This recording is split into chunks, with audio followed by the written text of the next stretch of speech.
Thank you so much for giving us this opportunity to meet with you today. Thank you for having me. I know that you have a very short period and you are here on a mission. So tell us what brings you to Addis Ababa today. Well, I came along with my other colleagues for the annual ambassadors meeting to discuss on what our diplomatic missions have done over the last Ethiopian year, and also to see and get an understanding on the plan going forward for the next year. So this is an annual meeting that is held every year at the end of the Ethiopian year. And so we discussed our plan in terms of the challenges that our country is facing. We need a wartime diplomacy that is able to defend Ethiopia, that is able to uphold Ethiopia's interests in this very critical time in our country's history. So basically I came for the annual meeting, but it makes it a bit special and exceptional given the circumstances in our country. So could you tell us a little bit more about the challenges our country is facing today and how the diplomacy is going to tackle that going forward? Our country is, as you know, on a war footing. Our Prime Minister, the Commander-in-Chief of the Armed Forces in the battlefront, and in conjunction with the military front, we also have a diplomatic front, which is where we have to defend the interests of our country with vis-a-vis interlocutors, bilateral or multilateral, to convey the interests of the people, the interests of the country, and what is generally at stake. The government is fighting to uphold the integrity of this country, the territorial integrity of Ethiopia, the continuation of Ethiopia as a sovereign and independent country. It is also fighting with a view to uphold and ensure the continuation of the reform process that that we have been implementing since 2018, when Prime Minister Teferra came to power. This reform agenda consists of implementing and entrenching the democratization of the country, and secondly, the liberalization of the economy, so that we have a genuinely balanced economy that benefits all Ethiopians. So a lot is at stake, and with the foreign ministry here and our diplomatic missions, our task is to ensure that we get support from the international community, that we get understanding from the international community, and that Ethiopia's interests are upheld.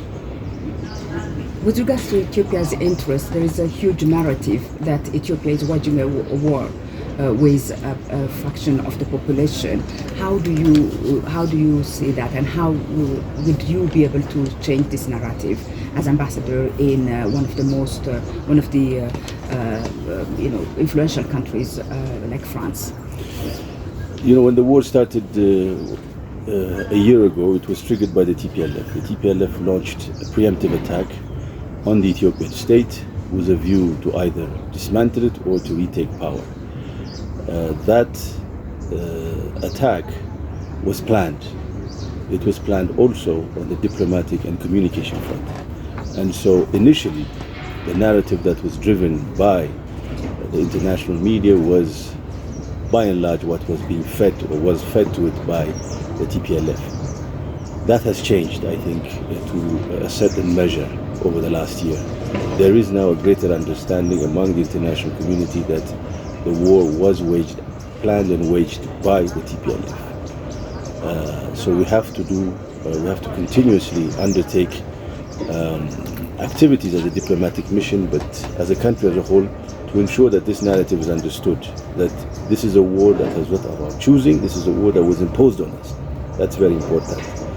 Secondly, there was also a lot of reporting that the Ethiopian government and Ethiopian government forces had committed gross violations of human rights, that it is the Ethiopian government that was the perpetrator of these violations. The recently published joint human rights report by both the UN Human Rights Office and the Ethiopian Human Rights Commission actually validates the government's position. Yes, human rights violations were committed, but it was the TPLF that started the war. The gross human rights violations were committed by the TPLF. The Ethiopian government was forced to undertake survival war to ensure the continuity of the state. And so we have, as a diplomatic mission, the obligation to convey this message to the countries, governments where we are in. And in France in particular, I think there is an understanding that it is a TPLF that started the war, that the TPLF is not interested in the well-being or welfare of the Tigrayan people, that it's a small group within that organization that sought to regain its undue both political and economic dominance, which it enjoyed for over 2 decades in Ethiopia. But again, the TPLF machinery is very strong in terms of the PR machinery, in terms of the lobbying machinery, so we have to redouble our efforts. And recently we saw that there was a huge mobilization by the Ethiopian diaspora. Even though we don't have a big Ethiopian diaspora in France, nonetheless, the Ethiopian diaspora is mobilized from end to end in France with a view to convey this message. And this coming Saturday, there will be a strong gathering of Ethiopians in France, not just of Paris, but in France, who will come to also voice this voice of the Ethiopian people. The narrative of the some of the international medias had been an attack on a small portion of the population, as I was saying earlier. Why do you think that narrative was able to really take that much traction? And it looked as if the UN and international organizations seemed to be in accordance with that. Why do you think that happened? And why hasn't the Ethiopian government on its part been as clear as it should have in terms of making clear its position or its understanding or its the facts on the ground? I think the position of the international community is not one. There is a significant portion, I would even say the majority of the international community is with the Ethiopian, understands the Ethiopian position and supports the Ethiopian government. China supports the Ethiopian government. Russia supports the Ethiopian government. Even countries in Europe, including France, know and have understood and have said that it is the TPLF that started the war, the conflict. It wanted basically to militarize or through violence to impose its own political view of political and economic domination. So it's not correct, in my opinion, to say the international community as a whole supports the TPLF. I think there is a fraction within the international community, and particular some individuals who have, I would say, special, particular link with the TPLF. TPLF, you have to understand, has been in power in Ethiopia for over 2 decades, so they've cultivated ties with some very influential people, both in the media and government and otherwise. So they naturally, of course, used those ties with a view to feed this wrong narrative. That is, I would say, to be expected. From our side, we did what we could to combat this narrative, to utilize our diplomatic machinery, to utilize our diaspora, to utilize our lobbying capability in order to convey the correct narrative. And I think that narrative is now by and large understood. As I said, we know who started the war, we know who, it is the TPLF, we know who committed the gross human rights violations, the massacres, whether it's Maikadra or Teferra. The UN, including UN-sponsored report, has said this. So I would say that we have gone a long way in terms of conveying the understanding of the international community. We also, amidst all this, held very successfully democratic elections, the first genuinely democratic elections in our country's history. And so there is a government that is understood by the significant part of the international community, that is supported by Ethiopians both at home and abroad. So I think we by and large, we have done a good deal in terms of conveying our narrative, our interests, but of course we always need to do more. Do you think that the government has really done a good communication from the beginning of the war, or do you think that things should have been maybe conveyed better? No, there's always room for improvement, but I think we have done what we could given the circumstances we were faced with. I think we confronted the challenges head on, and we conveyed the narrative of Ethiopia as we should have, and we see the support of the big chunk of the international community. As I said, Africa by and large supports the position of the Ethiopian government, including African peoples and African diaspora are now mobilized in support of Ethiopia. countries in the West, I would not say that all countries in the West are against. I would even say that the big countries in the West understand the position of the Ethiopian government, including France. So China, India, Russia are supportive of Ethiopia's position. So I don't agree with the fact that it was also stated that the Ethiopian position has not been conveyed clearly enough. It has been conveyed clearly enough. Of course, we can always do better, but you also have to understand that the TPLF planned this. It was a planned, not only military attack, but a planned, I would say, media and political campaign. So they planned the whole thing from the beginning, and their plan, of course, was foiled in large part thanks to the bravery of our young men and women in uniform and our security forces, but also through the diplomatic activity of our missions and the Ethiopian communities abroad. During your ambassadorship in France, what would you say was the most challenging issue that you had to deal with? Well, we faced many challenges. As I said, the last year was particularly challenging because we are in a wartime footing. Our state was attacked, so we had to mobilize all of our resources, all of our know-how, and all of our people with a view to convey our position, with a view to uphold the interests of Ethiopia. And that has been, I would say, the main focus over the last year. We hope that going forward we can focus on other things beyond the conflict that is now, it seems, to be ending. With that, we hope to cultivate ties more with the French government and with French entities, whether they may be business, cultural, or educational. How do you assess the current relations between Ethiopia and France, and as well as Ethiopia and the EU, the European Union? Well, Ethiopia and France relations are historical and deep-rooted. I think they are very strong. We are celebrating the 125th anniversary of the establishment of diplomatic ties in 2022. Many activities are planned in 2022 to further strengthen the political, economic, cultural ties between the two countries with numerous events and numerous activities. So I would say by and large the relations with France are strong and they're on a strong footing. I would also say that the relations with many European countries, except a few, is very strong. The EU is not one entity. Each European country follows its own position. So one cannot say we have ties with the EU as an entity. Different countries have different positions.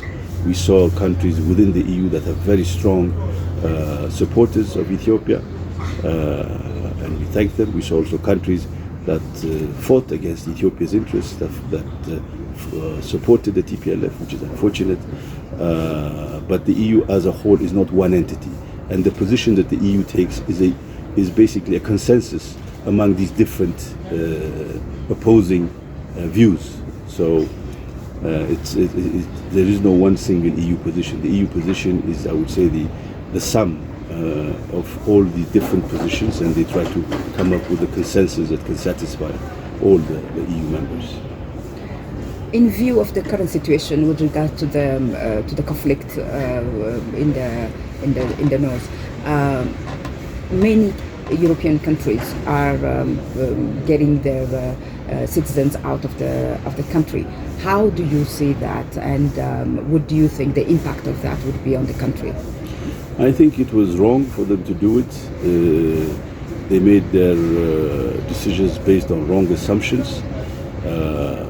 And of course, it was very unfortunate, and I think that they will revise that decision fairly quickly because the situation on the ground, as we know, it is different. So that will be reversed very quickly. I have no doubt about it, because at the end of the day, truth always comes out, and the truth is now coming out very clearly. So they will reverse their position, but it was, I think, wrong, and to a certain extent it will have some impact on our relations with these countries. Hopefully we can move beyond that and build stronger relations with mutual understanding and mutual respect going forward. There are narratives from the Western media that boots are on the ground from the U.S. in Djibouti, ready to come in and take out their citizens. Is that something that you would see happening, or do you think that it's just? I have not heard any such news or any such statements from the U.S. Government, which is the one concerned. So I have nothing to say or comment on that. There is no official communication of that. But there's no reason to do any of that because Ethiopia is by and large peaceful. People live peacefully without any problem, and especially foreigners in Ethiopia are respected and live their daily lives normally. And Addis Ababa, as you know, is very peaceful. So there is no need for such evacuation plans. And I think the situation is clarifying itself fairly quickly. We're already seeing changes in the attitude and statements by some of these governments. Coming back to the French businesses in Ethiopia, how successful do you think they are in the country, the French businesses here, and how do you think they will be impacted by the current climate, the overall current climate, and the way of they do business here? I think the French businesses in Ethiopia recognize not only the future potential but the current potential of the Ethiopian economy as a big market of over 100 million people with a growing middle class population. So we see great interest in the creative arts industry in general. We've seen interest by other big companies, including Soufflé, which invested over 50 million euro and started production in the agro sector, agro-processing sector as well. So we are very much positive on the future prospects. As I said, I believe that this conflict we had threw a dark shadow in many ways on many things, but that chapter I think will be closed soon. And once we have that chapter closed, the interest of French and other businesses toward Ethiopia will significantly increase because the fundamentals of Ethiopia are strong. We have a strong government. We have a government that is enabling us to build strong infrastructure, investing in school, in overall social infrastructure. We have a young population, and with all the fundamentals that are strong in Ethiopia, with investments in education, I believe that companies, whether from France, from China, from Russia, from Turkey, they will increasingly come to Ethiopia, as they have done recently, and they will continue to do so because they come for making money. At the end of the day, they're here because they see opportunity, and those opportunities will remain in Ethiopia. So I see strong and positive prospects over the coming years for the Ethiopian economy and investments in Ethiopia, foreign direct investments in general in Ethiopia. During the last visit of the French President, President Macron in Ethiopia, there has been many agreements that were signed, including general understandings with regards to defense and marine with Ethiopia. And these agreements seems to have been freezed for now. What do you think where this is going, and what can you tell us about those contracts? I think the agreements that were signed will continue. I think that, as I said, we are celebrating the 125th anniversary of Ethiopian-French diplomatic relations. And so those celebrations will show the strong bonds we have, whether it's political, economic, and other areas. So I believe the agreements will continue. They will be a strong basis for further even deepening the ties between our two countries. So I'm very, very much positive and hopeful about the future prospects of Ethiopia-French overall ties. Including the historical refurbishing of Lalibela, and as you know, Lalibela was under siege for quite some time. So would that be part of the discussions you may have with the French government? As going you know, forward? Lalibela is a World Heritage Site, a UNESCO World Heritage Site. and one of the agreements was, of course, to ensure that the churches of Lalibela are preserved, and with a view to do that, the French government offered its assistance, both technical and financial, and there was a joint team established which has been working on that for, I think, over 2 years now. Unfortunately, when the area around Lalibela was invaded by the TPLF in August, that work had to stop.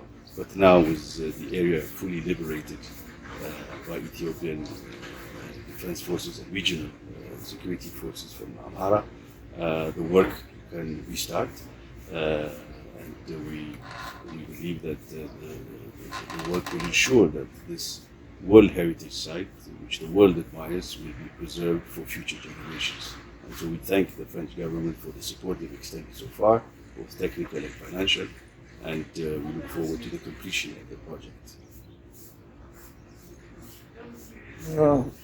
What about the naval base? Well, which naval base? Ethiopia is setting up a naval base. Yes. Well, And what's the status? I believe France that is helping. we have not yet, from my understanding, we have not yet decided where it will be. Once that decision is made, it will be made known.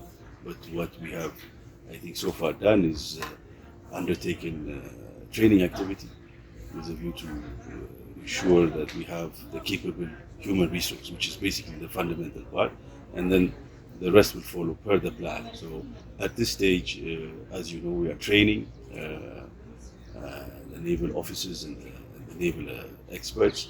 We have also, I believe, secured training material for France for that purpose. So that is also going per the plan. And once the political decision is made, then that will be made known to the public. And what about the project of the Grand Palace, which France is also? That project is going very well.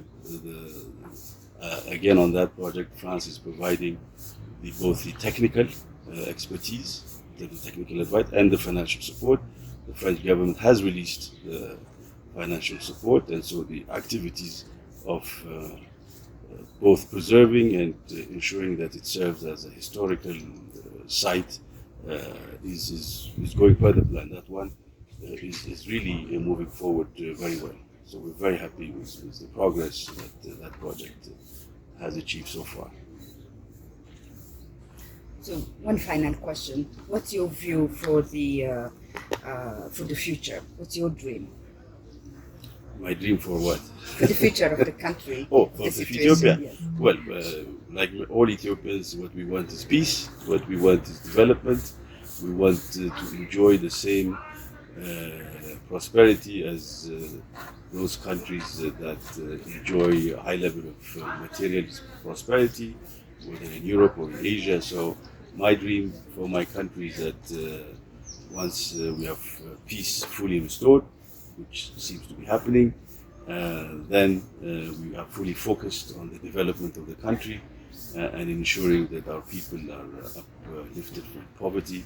Those people who have been, of course, displaced or have suffered as a result of the war, that we fully rehabilitate them, that we avail the necessary support, and that we continue the path of development that we are on. So I'm very hopeful that once the threat to Ethiopia posed by the TPLF is eliminated, which seems to be the case, then the future is very bright for Ethiopia and for all Ethiopians.